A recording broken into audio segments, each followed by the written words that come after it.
조선시대 한적한 산골 고을은 사계절 내내 옅은 안개가 감싸고 있었습니다. 새벽이 오기 전 산바람은 가느다랗게 골짜기를 스며들며 고요한 마을을 깨웠습니다. 그런 시간에 어김없이 들리는 피리 소리가 있었습니다. 맑고도 슬프며 때로는 어린 시절을 어루만지는 듯한 그 소리를 내는 이는 눈먼 악공 청운이었습니다. 청운은 어린 시절 사고로 두 눈을 잃었습니다. 그 후로 세상을 보지 못했지만 대신 세상의 모든 소리를 가슴에 담고 살아가는 사람이었습니다. 낡은 도포 하나에 허름한 신발을 신은 모습이었지만 그의 피리 소리만큼은 누구도 흉내내지 못했습니다. 청운은 새벽 바람을 기다리듯 피리를 들어 올렸습니다. 그의 곁에는 오래된 악보 몇 장이 놓여 있었습니다. 아버지가 생전에 남긴 것이었고 청운이 손끝으로 가장 조심스레 만지는 물건이기도 했습니다. 악보는 오래되어 부분적으로 해지고 한 장은 모서리가 조각처럼 깨끗이 찢겨나가 있었습니다. 청운은 악보를 손끝으로 더듬으며 마치 오래된 기도를 되뇌듯 숨을 고르고 피리를 불었습니다. 바람 사이를 파고드는 선율이 마을의 굴뚝 위로 올라가 안개와 함께 퍼져나갔습니다. 청운은 마지막 부분에 이르러 아버지가 남긴 곡의 끝을 채우지 못하고 손을 멈추었습니다.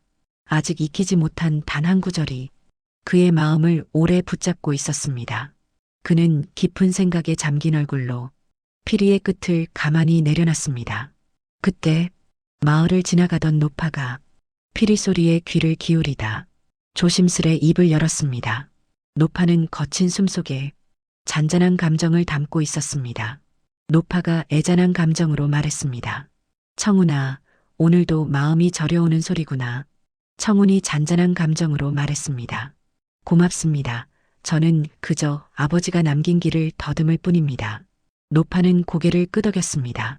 청운이 눈을 잃은 뒤 홀로 살아가는 모습을 가장 가까이서 지켜본 사람이었습니다. 노파가 걱정이 스민 감정으로 말했습니다. 장님이 어딜 다니나 사람들 말이 고와도 조심해야지. 청운이 담담한 감정으로 말했습니다. 괜찮습니다.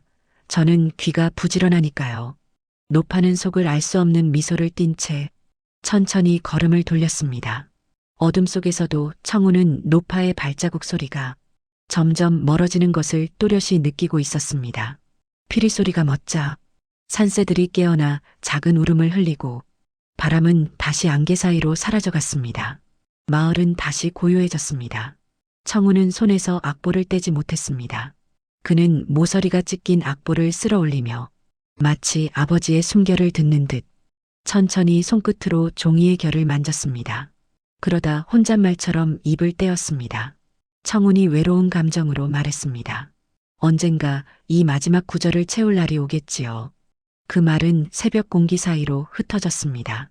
그리고 그날은 조용히 흘러가는 듯 했으나 아무도 모르게 산골 고을 어딘가에서 피비린내 나는 사건이 준비되고 있었습니다. 청운은 알지 못했습니다. 그가 붙잡고 있던 찢긴 악보 조각이 곧 피를 머금고 자신을 깊은 어둠으로 끌어갈 것임을 그는 그저 아버지가 남겨준 곡의 마지막을 떠올리며 조용히 고개를 숙일 뿐이었습니다. 청운이 새벽 피리를 마친 뒤 마을은 다시 고요해졌습니다. 잔잔한 물안개가 들녘을 덮고 모든 것이 어제와 다름없어 보였습니다. 그날 한낮 고을 어귀에서 다급한 외침이 들려왔습니다. 아이들이 헐레벌떡 달려오며 이상한 소식을 내뱉었습니다. 아이 하나가 겁에 질린 감정으로 말했습니다. 큰일 났대요. 저작거리에서 사람이 죽었대요. 사람들은 놀란 눈빛으로 서로를 바라보았고 순식간에 장터는 소란스러워졌습니다. 어른들은 손을 걷어붙이고 소문을 쫓아 바삐 움직였습니다. 소리의 출처는 권세 있는 집안의 아들이었습니다. 그는 평소 호탕한 성품으로 백성들과 어울리기도 했고 때로는 기세가 지나친 면도 있었지만 누구도 원한을 살 만큼 그를 미워하진 않았습니다.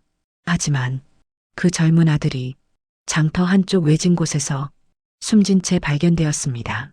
목에는 시퍼런 손자국이 남아있고 주변에는 피가 마르지 않은 흔적이 거칠게 흩어져 있었습니다. 사람들은 놀라 몸을 움츠렸습니다. 그리고 시신 주변에서 내려놓은 듯 굴러있는 한 개의 물건을 발견했습니다. 그것은 청운이 늘 품고 다니는 필이었습니다. 이게 왜 여기 있는 거지? 사람들은 얼굴을 마주보며 수군거렸습니다. 그때 시신 곁에 작고 낡은 종이 조각이 바람에 굴러다니고 있었습니다. 누군가가 집어들었습니다. 모서리가 깨끗이 뜯겨나간 악보한 조각이었습니다. 백성들은 점점 하나로 생각이 모였습니다. 장정 하나가 불안에 실린 감정으로 말했습니다.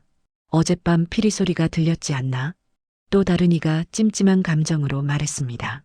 혹시 그 장님이 사람들 사이에 서늘한 기류가 흘렀습니다. 청운을 향한 의심이 그들 눈 속에서 검게 자라나고 있었습니다. 그 장님이 이상하긴 하지. 맨날 혼자 산속 어슬렁거리고 밤중에도 어디를 다니는지 아버지가 남긴 거라며 이상한 악보를 끌어안고 소문은 눈덩이처럼 커져갔습니다. 사람들은 사람이 죽었다는 사실보다 장님의 존재가 더 두려운 모양이었습니다. 듣지 못하고 보지 못하는 자가 어둠 속에서 어떤 일을 벌였는지 상상만으로도 겁을 냈습니다. 그날 오후 관아에서 포졸들이 출동해 현장을 봉했습니다. 포졸의 수장은 이 일을 빠르게 처리하려는 듯 피리와 종이 조각을 거두어 들였습니다. 포졸 수장이 냉정한 감정으로 말했습니다. 증거가 2개나 있구나. 이 피리도 이 종이도 그자의 것이 틀림없다. 주변에 있던 이가 조심스러운 감정으로 말했습니다. 청운이 정말 그랬겠습니까? 그 아이는 눈도 못 뜨는 몸인데. 그러자 포졸 수장은 비웃는 듯 말했습니다. 눈이 멀었으니 무슨 짓을 하든 들키지 않을 거라 생각했겠지. 나약한 체하지만 우리가 모르는 흉계를 품었을 수도 있다. 그 말이 떨어지자 주변 사람들은 마치 답이 정해졌다는 듯 수군거림을 억누르지 못했습니다. 포졸들은 서둘러 청운을 찾아 나섰습니다. 그 시각 청운은 산기슭에서 조용히 물을 깃고 있었습니다. 바람이 들풀을 스치고 솔향기가 퍼지는 고요한 풍경이었지만 멀리서 거친 발걸음 소리가 조용한 산자락을 흔들고 있었습니다. 청운은 익숙한 자연의 소리와 어울리지 않는 쇳소리 가득한 발걸음을 이상하게 여겼습니다. 그가 손에 쥔 바가지를 내려놓을 즈음 포졸들이 나타났습니다. 포졸 수장이 냉담한 감정으로 말했습니다. 청운, 너를 살인 혐의로 잡아간다. 청운이 놀란 감정으로 말했습니다. 무슨 말씀이십니까? 저는 사람을 다치게 한 적이 없습니다. 포졸 수장이 비웃는 감정으로 말했습니다. 시체 옆에서 내 피리가 나왔다. 거기다 종이 조각까지 있었지. 그걸 부정할 셈이냐? 청운이 절박한 감정으로 말했습니다. 저는 아침까지 산에서 연주했을 뿐입니다. 아버지의 곡을 잊고 싶었을 뿐입니다. 누구도 해한 적이 없습니다. 하지만 포졸들은 그의 말을 들으려 하지 않았습니다. 포승줄이 그의 손목을 거칠게 묶었습니다. 청운은 발 아래 흙의 차가움과 겁먹은 새들의 날갯짓을 느끼며 당할 수밖에 없었습니다. 그는 알지 못했습니다. 그가 애지중지 품고 살던 찢긴 악보가 어둠 속에서 무슨 죄를 끌어안고 돌아왔는지를. 포졸들은 그를 끌어내려 관아로 향했습니다. 마을 사람들은 멀찍이 서 웅성거리며 그를 지켜봤습니다. 그 속삭임이 가을밤 바람처럼 서늘하게 흘렀습니다. 장님이 그랬대. 들키지 않을 거라 생각했겠지. 역시 몰랐어. 사람 속은 모르는 법이야. 청운은 흙길 위에서 되뇌었습니다. 어쩌다 이렇게 되었는지 이유조차 알 수 없었습니다. 그저 피리만이 그의 손을 떠나 어딘가에서 침묵으로 굳어가고 있었습니다. 청운은 살인 누명을 쓰고 관아로 끌려가 억울함을 호소하지만 관아는 이미 증거를 이유로 사건을 끝내려 합니다. 청운의 피리와 찢긴 악보 조각이 그를 범인으로 지목하는 상황이었고 백성들의 시선 또한 점점 차갑게 변합니다. 청운은 고문을 당하고 마지막 힘으로 아버지의 악보 이야기를 말하지만 아무도 믿어주지 않습니다. 제3장 긴 서사 자연스러운 문장 흐름, 대사 형식 준수, 포졸들에게 이끌려 관아로 온 청운은 축 처진 어깨로 마당 한가운데 서 있었습니다. 겨울 끝에 찬바람이 스며들어 발끝이 저려왔습니다. 원님은 청운을 내려다보며 마치 이미 답을 알고 있다는 듯 건조한 눈빛을 던졌습니다. 원님이 냉담한 감정으로 말했습니다. 장님 청운, 너는 젊은이를 죽이고 도망치려 했다고 하더구나. 청운은 고개를 들지 못한 채 손끝을 떨었습니다. 청운이 떨리는 감정으로 말했습니다. 저는 그러지 않았습니다. 저는 새벽까지 산에서 연주했을 뿐입니다.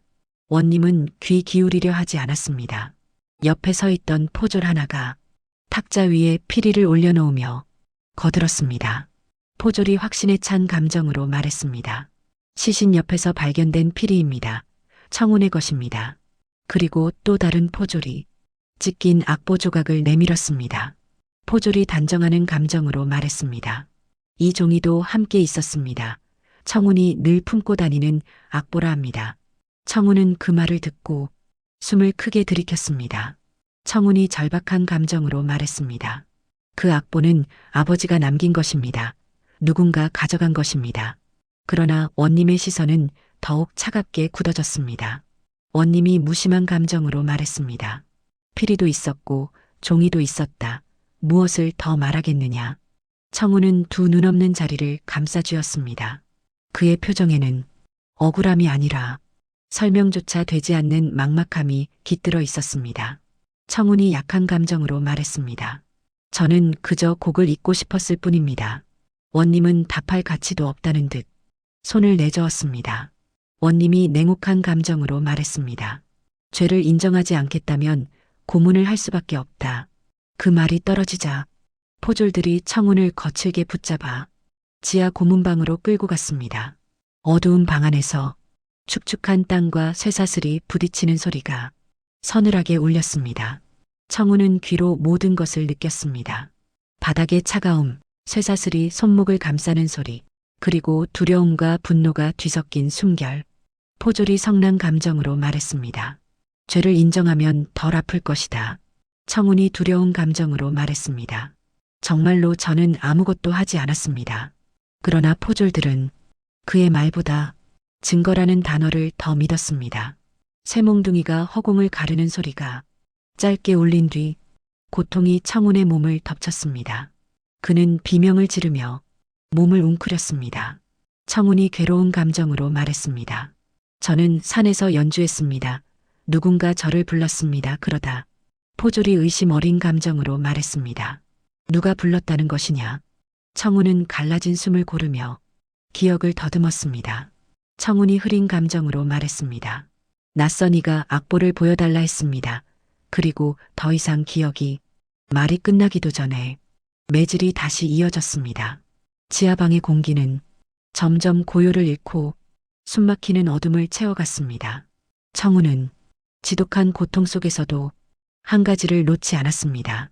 그는 모서리가 찢긴 악보를 떠올렸습니다. 그 끝에 남아있던 이어지지 않는 한 줄의 곡.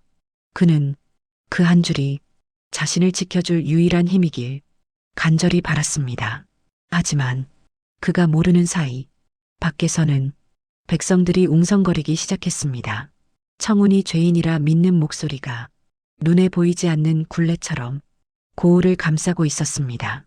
그리고 아무도 느끼지 못한 조용한 바람 속에서 어딘가 또 다른 발걸음이 고울을 향해 들어오고 있었습니다. 그는 아직 아무도 모르는 한 사람, 암행어사 박문수였습니다. 박문수는 먼 길을 걸어 작은 산골 고을에 도착했습니다. 해가 서쪽으로 기울며 길 위에는 긴 그림자가 드리워졌고 바람엔 아직 찬 기운이 남아 있었습니다. 그는 마을 입구에서 이상한 기운을 느꼈습니다. 사람들이 서로부터 수군거리는 소리, 그리고 그 속에 장님과 필이 살인이라는 섬뜩한 단어가 섞여 있었습니다. 박문수는 낯선 이를 두려워하며 숨죽이는 백성들의 눈빛을 살핀 뒤 최고의 단서를 줬듯 천천히 장터로 발을 옮겼습니다. 장터 한편에는 아직 치워지지 않은 피 묻은 바닥과 긴 천으로 덮인 흔적이 남아 있었습니다. 그 흔적 속에서 무언가를 말없이 전하는 싸늘한 기운이 느껴졌습니다. 그때 주변에서 어르신이 박문수를 바라보며 서투르게 말을 건넸습니다. 노인이 꺼림칙한 감정으로 말했습니다. 낯선 분이요. 어젯밤 저기서 사람이 죽었소. 장님 악공이 했다 하오. 박문수는 짧게 눈을 찌푸리며 장터 주변을 둘러보았습니다. 박문수가 의아한 감정으로 말했습니다. 장님이 사람을 죽였다 말이오. 노인은 마치 이미 모든 것이 확정된 사실인 듯 고개를 크게 끄덕였습니다. 노인이 겁먹은 감정으로 말했습니다. 장님 피리가 시체 옆에 있었고 찢긴 종이도 있었다 하오. 오늘 벌써 잡혀갔다더이다. 박문수는 말없이 한 걸음을 내디디며 장터를 천천히 살폈습니다. 땅 위에 굳어붙은 검붉은 얼룩, 사람들 사이로 흘러드는 두려움 어린 시선, 무엇보다 모든 말이 지나칠 만큼 한 사람을 향해 일직선으로 이어지고 있었습니다. 박문수가 낮은 감정으로 말했습니다. 이상하군. 소문이 너무 빠르고 또렷하오. 그는 사건을 직접 확인하기 위해 관하로 발길을 돌렸습니다. 관하에 도착하자 마당 한가운데 청운이 포승줄에 묶인 채 무릎을 꿇고 앉아 있었습니다. 얼굴은 피범벅이 되어 붉고 검은 자국이 뒤섞여 있었습니다. 시선 없는 두 눈이 허공을 향해 떨리고 있었습니다. 박문수는 그의 곁에 놓인 피리와 종이 조각을 발견했습니다. 오래된 악보의 모서리처럼 깨끗이 잘려나간 모양이 눈에 들어왔습니다. 박문수가 조용한 감정으로 말했습니다. 이것이 장님의 죄라 증거한다는 말이오. 포졸 하나가 건방스러운 표정으로 턱을 치켜들었습니다. 포졸이 확신하는 감정으로 말했습니다. 시신 옆에 있었으니 맞지요. 이게 무엇이 되겠습니까? 박문수는 종이 조각을 손끝으로 문질렀습니다. 마치 누군가 급히 찢어낸 듯 모서리가 매끈하게 떨어져 있었습니다. 그는 잠시 말을 멈추고 청운을 바라봤습니다. 박문수가 담담한 감정으로 말했습니다. 장님, 피리가 어찌하여 시신 옆에 있었소? 청운은 입술이 터져 말조차 부드럽게 나오지 않았습니다. 청운이 지친 감정으로 말했습니다. 저는 알지 못합니다. 누군가 제 손에서 가져갔습니다. 박문수는 청운의 말이 거짓으로 들리지 않았습니다. 적어도 그의 음성엔 어둠 속을 더듬는 불안과 두려움이 솔직하게 담겨 있었습니다. 주변에 있던 관리가 피식 웃으며 박문수를 흘겨보았습니다. 관리가 가벼운 감정으로 말했습니다. 어사님, 뭐가 더 필요합니까? 증거가 2개나 되지 않습니까? 이건 그야말로 명백합니다. 박문수는 작은 미소를 지으며 종이 조각을 다시 들여다보았습니다. 박문수가 단정한 감정으로 말했습니다. 명백하다. 바로 그 점이 수상하다. 관리는 말을 잇지 못했습니다. 그 한마디가 지금까지 흘러가던 분위기를 정면으로 끊어냈기 때문이었습니다. 박문수는 청운을 일으켜 세우라고 명하고 주변을 향해 조용히 시선을 거뒀습니다. 이 작은 고을에 어딘가 보이지 않는 실이 엮여 있다는 것을 그는 느끼고 있었습니다. 그리고 그 실을 잡아당기면 가려진 얼굴이 드러날 것이라는 냉정한 예감이 가슴 한가운데 맴돌았습니다. 이날 밤 박문수는 사건의 조용한 시작을 마음에 깊이 새기고 있었습니다. 관아의 어두운 방은 서늘한 바람이 틈새로 스며들며 긴장과 침묵을 머금고 있었습니다. 박문수는 피로 번진 옷자락을 움켜쥔 청운을 조용한 눈빛으로 바라보았습니다. 그의 시선은 동정을 담기보다 청운의 말을 더 듣고자 하는 집중과 의지를 머금고 있었습니다. 박문수가 차분한 감정으로 말했습니다.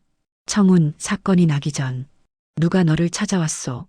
청운은 헐떡이는 숨을 정리한 뒤 손끝을 떨며 고개를 숙였습니다. 청운이 불안한 감정으로 말했습니다. 제가 연주를 마치고 악보를 정리할 때였습니다. 낯선 발걸음 소리가 조금 멀리서 들렸습니다. 익숙한 목소리는 아니었습니다. 박문수는 고개를 끄덕이며 조금 더 깊이 물었습니다. 박문수가 집중한 감정으로 말했습니다. 그가 뭐라 했소? 청운이 조심스러운 감정으로 말했습니다. 저를 부르며 악보를 보고 싶다고 했습니다.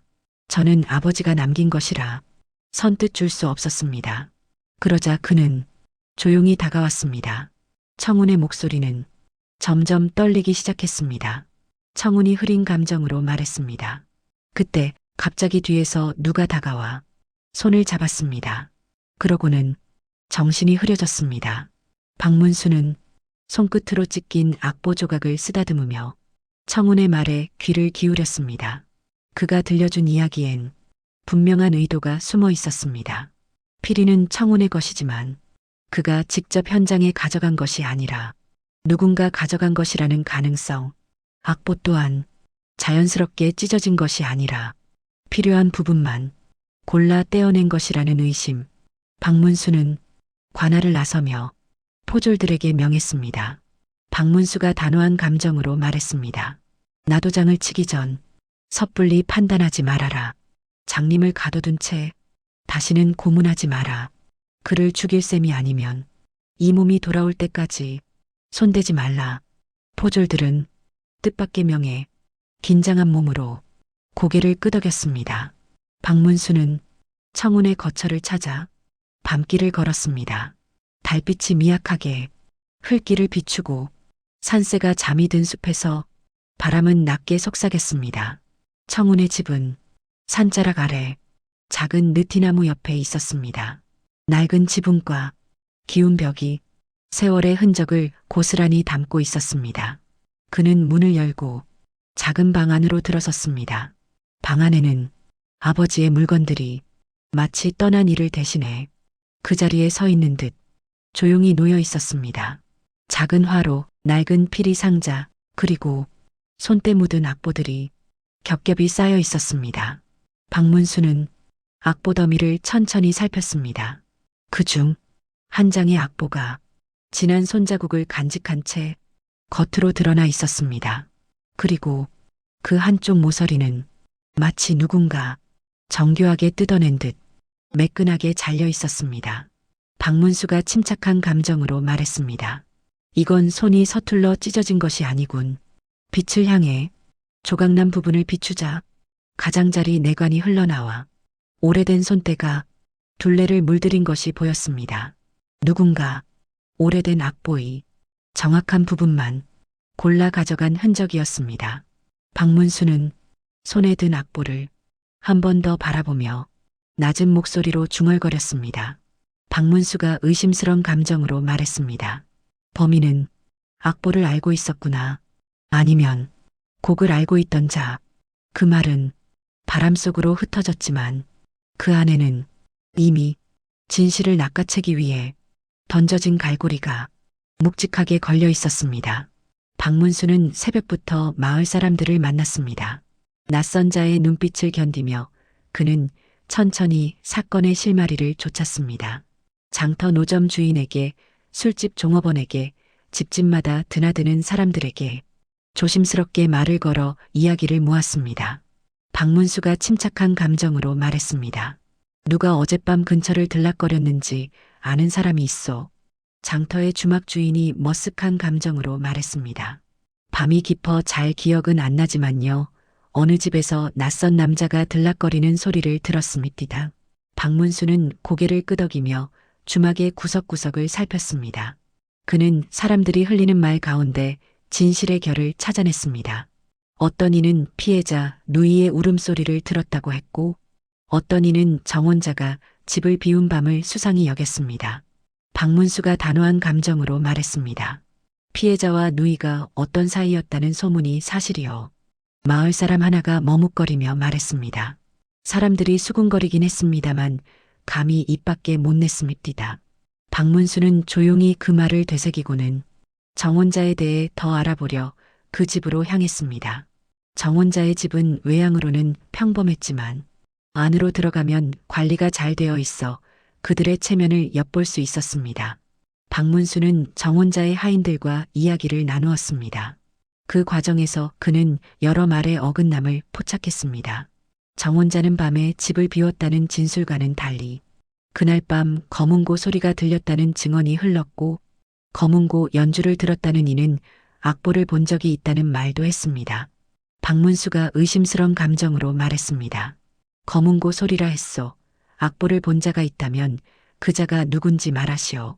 하인이 망설이는 감정으로 말했습니다.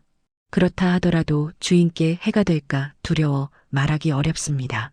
박문수는 낮게 웃으며 한마디를 던졌습니다. 박문수가 다정한 감정으로 말했습니다. 두려움은 진실을 가릴 뿐이다. 나와 말하면 해가 서지 않게 하리다. 하인은 마침내 입을 열었습니다. 그는 정혼자가 밤중에 몰래 책상을 뒤졌고 어떤 소지를 챙겨나가는 것을 본 적이 있다고 털어놓았습니다. 그 소지 가운데 악보와 비슷한 종이가 있었다는 진술이 결정적인 단서가 되었습니다. 박문수는 그 말을 듣고 조용히 자리에서 일어났습니다. 그의 머릿속에는 여러 가능성이 스치고 갔습니다.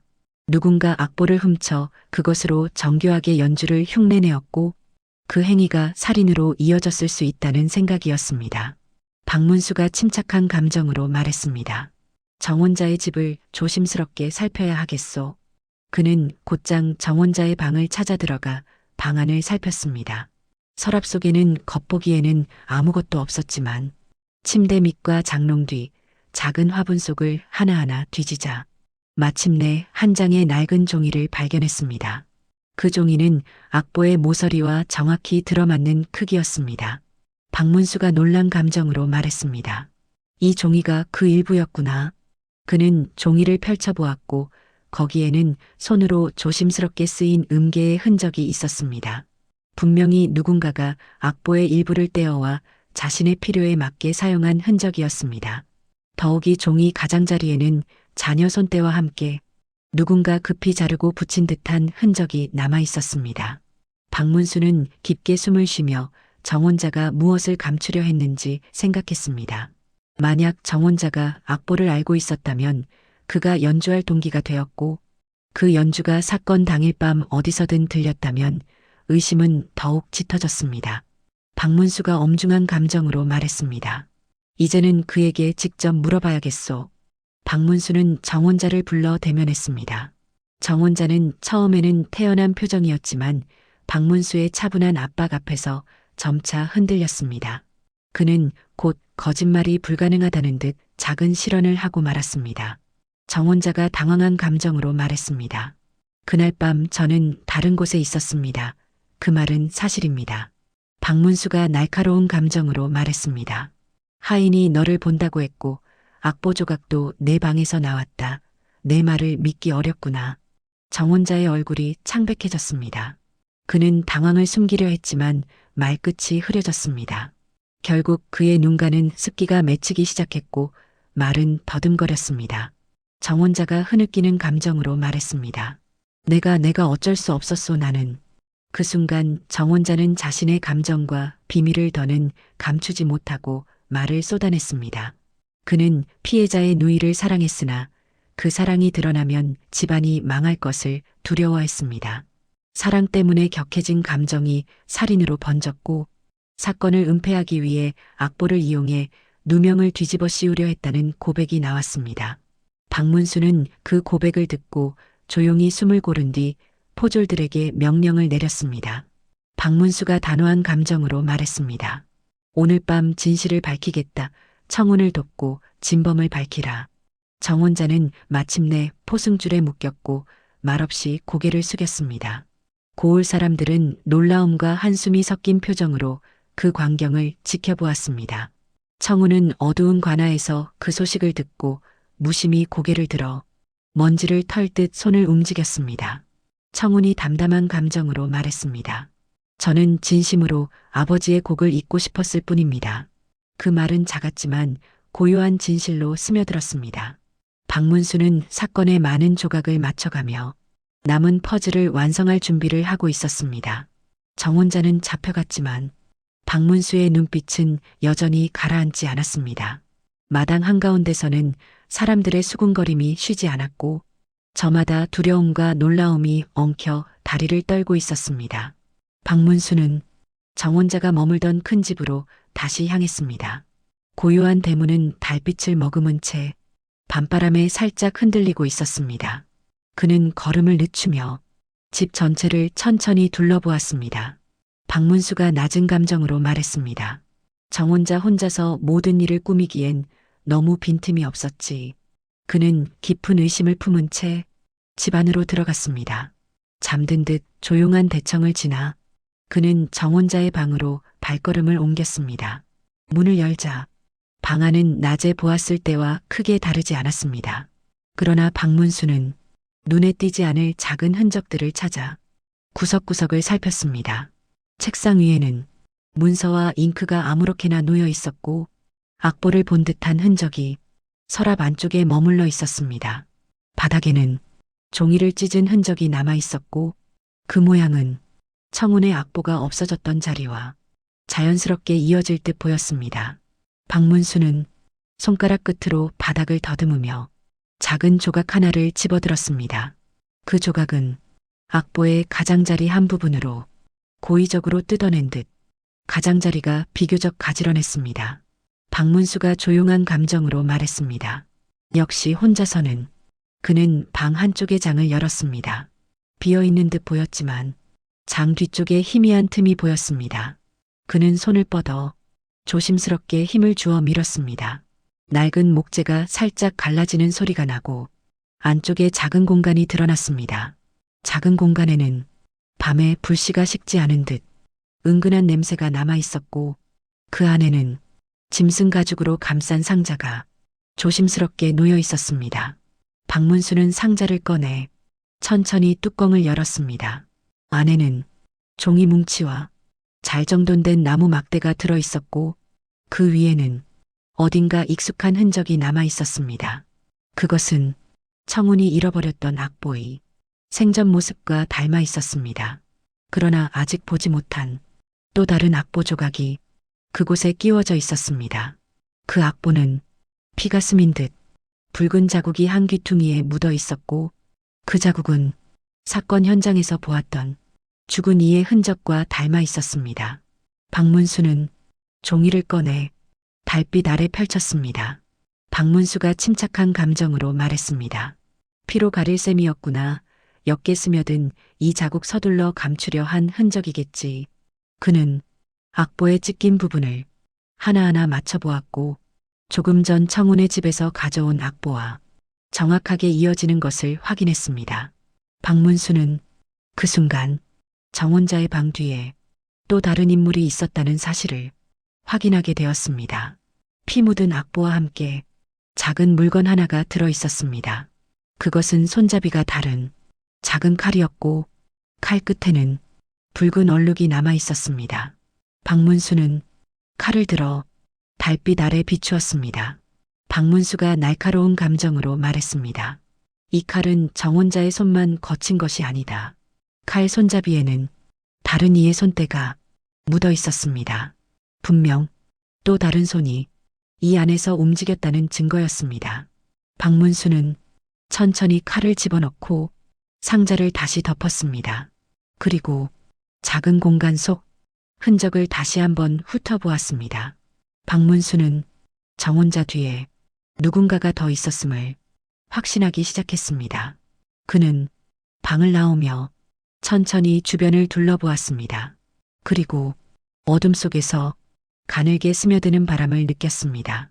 그 바람은 멀리 다른 누군가가 박문수의 움직임을 지켜보고 있는 듯 차갑게 스쳤습니다.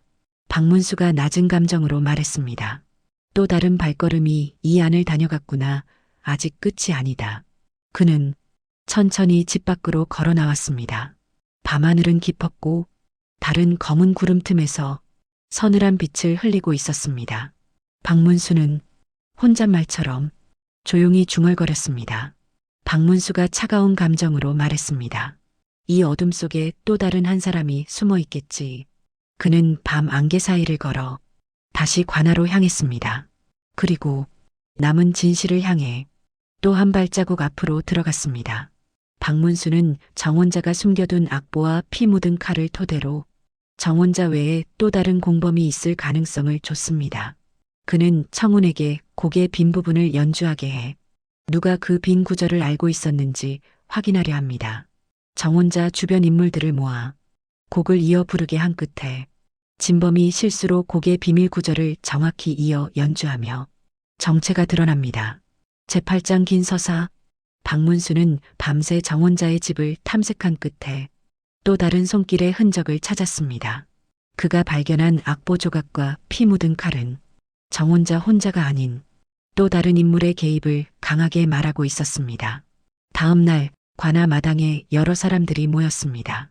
해가 막 떠오르던 시각, 서늘한 공기가 사람들의 숨결을 파르르 떨리게 하고 있었습니다. 박문수는 사람들을 둘러보며 청운을 가운데 세웠습니다. 청운은 전날의 고문과 혼란으로 몸을 가누기 힘들었지만 아버지가 남긴 기억만큼은 흐려지지 않고 마음에 남아 있었습니다. 박문수가 차분한 감정으로 말했습니다. 청운, 그 곡을 다시 연주해 보시오. 내가 알고 있는 부분까지만. 청운은 천천히 숨을 고르고 피리의 마디를 감쌌습니다. 그가 피리를 드는 순간 마당은 조용해졌고 사람들의 시선이 피리 끝으로 모였습니다. 바람 한 줄기 스쳐 지나가며 청운의 옷자락을 흔들었습니다. 그의 손끝은 조심스럽게 피리를 붙들고 숨을 불어넣었습니다. 잔잔하면서도 어딘가 슬픔을 닮은 선율이 마당 위로 퍼져갔습니다. 사람들의 표정이 조금씩 굳어가며 고요한 감정 안에 경계가 번져갔습니다. 청운은 마지막 부분에 다다르자 입술을 떼고 연주를 멈추었습니다. 그 빈 구절은 누가 이어야 할지 아직 말을 하지 않고 사람들 사이를 맴돌았습니다. 박문수는 주변을 둘러보고 천천히 사람들을 가까이 불렀습니다. 박문수가 침착한 감정으로 말했습니다. 이제 이 곡을 이어 부를 수 있는 자가 있다면 그가 악보를 가지고 있었거나 알고 있는 자일 것이요. 정혼자뿐 아니라 이 자리에 있는 모두 중 한 사람일 가능성이 있어. 사람들은 서로의 얼굴을 살피며 한 걸음씩 뒤로 물러섰습니다. 박문수는 정혼자와 함께 집에서 일해온 사람들, 그리고 최근 정혼자 주변에 수상하게 얽혀있던 이들을 한 사람씩 앞으로 불렀습니다. 박문수가 천천히 말했습니다. 이 곡을 이어보시오. 모르는 곡이라면 그대로 피리를 내려놓으면 돼요. 처음 나온 이는 피리를 받아들고 잠시 머뭇거리다 바로 내려놓았습니다. 박문수가 나지막한 감정으로 말했습니다. 다음 몇 사람이 긴장된 표정으로 앞에 나왔지만 그 누구도 마지막 구절을 이어 연주하지 못했습니다.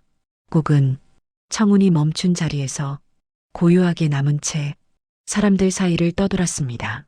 그러다 정혼자 집안에서 오랫동안 일했다는 남자가 앞으로 나왔습니다.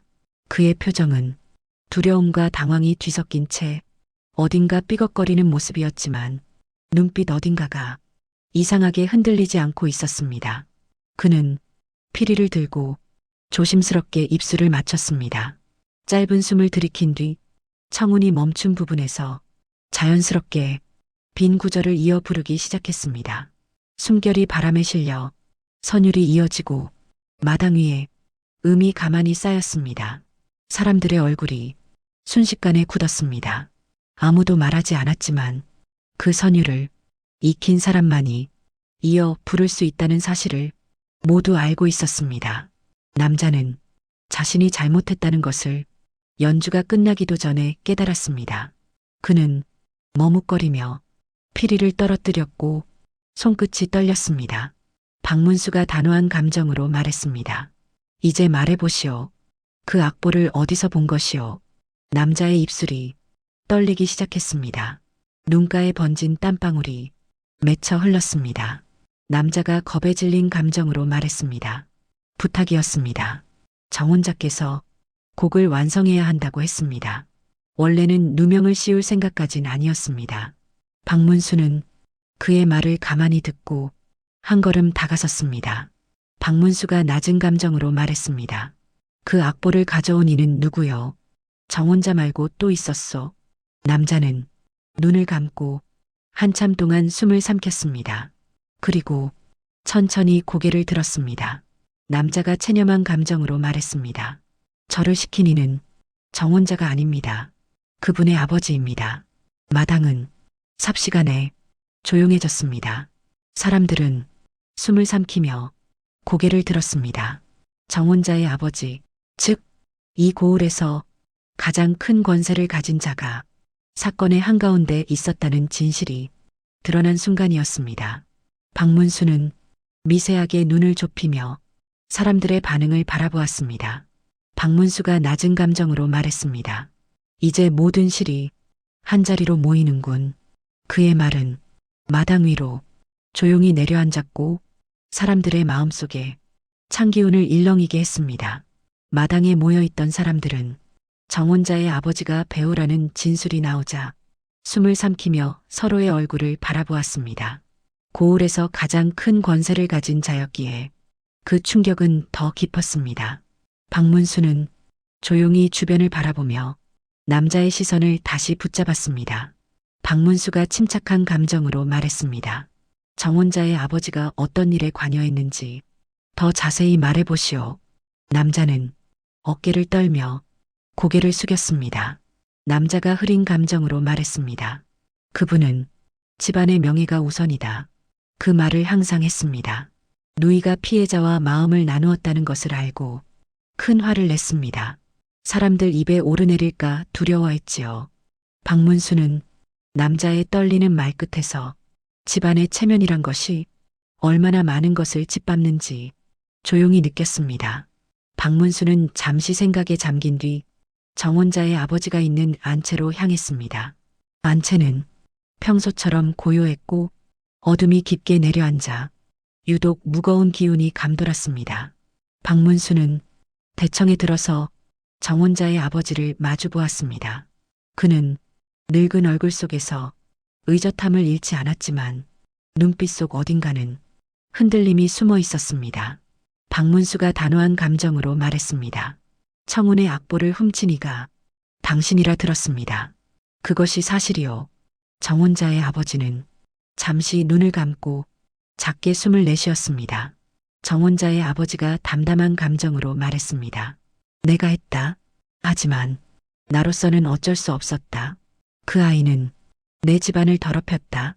내 딸과 몰래 정을 나누었지. 그런 일을 모른 척할 수는 없었다. 박문수는 그의 말을 묵묵히 들었습니다. 정혼자의 아버지는 한참을 멈추다가 부드럽게 말을 이었습니다. 정혼자의 아버지가 깊은 감정으로 말했습니다. 나는 그 악보를 보았다. 그 끝맺지 않은 구절, 그 곡을 들으며 내 딸이 울던 날을 아직도 기억한다. 그 눈물은 우리 집안의 수치였다. 그리고 나는 결심했다. 그 아이를 끊어내기로. 박문수의 눈빛이 차갑게 가라앉았습니다. 박문수가 서늘한 감정으로 말했습니다. 그래서 살인을 지시했어. 그리고 그 죄를 눈먼 악공에게 돌렸다. 그가 보이지 않는다는 점을 좋아 보였겠지. 그렇게 해서 내 명예가 지켜질 것 같았나? 정혼자의 아버지는 입술을 굳게 다물었습니다. 차분한 표정이었지만 그 속은 붕괴되어 가는 듯 숨이 거칠었습니다. 잠시 후 그는 조용히 고개를 숙였습니다. 정혼자의 아버지가 체념한 감정으로 말했습니다. 내 아들이 죄를 뒤집어쓰게 할 생각은 없었다. 하지만 일이 여기까지 왔다. 나는 내 손으로 그 아이에게 누명을 씌웠다. 그리고 칼까지 손에 묻혔다. 내가 그랬다. 마당은 또다시 조용해졌습니다. 청우는 포승줄에 묶인 채 그 자리에 앉아 있었고 정혼자의 아버지의 고백을 듣는 순간 고개를 든 채 말없이 그의 말끝을 따라갔습니다. 박문수는 청운에게 다가가 살짝 고개를 숙였습니다. 박문수가 잔잔한 감정으로 말했습니다. 내가 말하던 빈 구절, 그 구절을 이 집안 사람들이 알고 있었다. 그걸 연주할 수 있었다면 범인이거나 범인과 함께 한 자였겠지. 청운은 천천히 손끝을 모았습니다.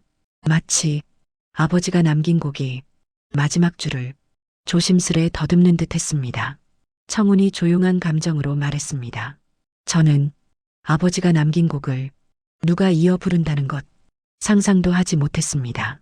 그것이 제 앞을 무너뜨릴 줄도.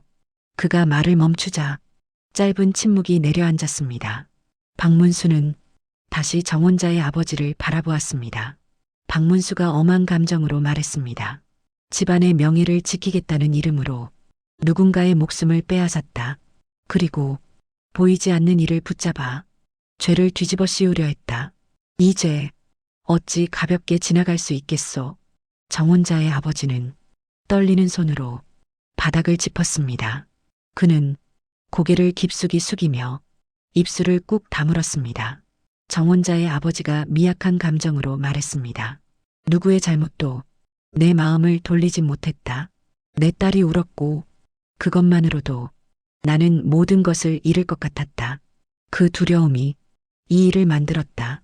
박문수는 그 말 속에 녹아있는 뒤틀린 슬픔을 느꼈지만 그 슬픔이 죄를 덮을 수는 없다는 것을 분명히 알고 있었습니다. 박문수가 단호한 감정으로 말했습니다. 죄는 죄다. 누이의 눈물을 핑계로 목숨을 빼앗을 수는 없다. 그대는 법 앞에 서야 한다. 정혼자의 아버지는 더 이상 아무 말도 하지 않았습니다. 그의 어깨는 작게 흔들렸고 긴 세월을 살아온 무게가 그를 짓누르는 듯 보였습니다. 마당에는 서늘한 바람이 불어 긴장과 허물을 동시에 스쳐 지나갔습니다. 청운은 조용히 두 손을 겹쳐 쥐었습니다. 청운이 담담한 감정으로 말했습니다. 아버지의 곡이 이렇게 사람의 목숨을 앗아갈 줄은 정말 몰랐습니다. 박문수는 그 말 속에서 청운이 짊어진 무게를 조용히 느끼며 한 걸음 뒤로 물러섰습니다. 이제 마지막 남은 장을 통해 모든 것을 정리할 시간이 다가오고 있었습니다. 정혼자의 아버지가 사건의 모든 과정을 고백하자 마당은 숨죽인 침묵 속에 잠겼습니다. 밤을 채우던 서늘한 바람은 조금씩 가라앉았고 사람들은 서로의 얼굴을 바라보며 기나긴 공포가 걷히는 순간을 조용히 느끼고 있었습니다. 포졸들은 정혼자와 그의 아버지를 천천히 결박해 관아의 지하로 끌고 갔습니다. 그들의 발걸음이 돌바닥에서 멀어지는 동안 남아있던 고을 사람들은 조금씩 안도의 숨을 내쉬었습니다. 그러나 그 가운데 서 있던 청운은 고개를 들지 못한 채 그 자리를 지키고 있었습니다. 그의 두 손은 아직도 떨리고 있었고 걷잡을 수 없는 마음이 가슴속에서 헤매고 있었습니다. 박문수는 천천히 청운에게 다가가 낡은 피리를 건네주었습니다. 박문수가 잔잔한 감정으로 말했습니다. 내 피리다. 다시 내 손에 있어야 할 물건이요.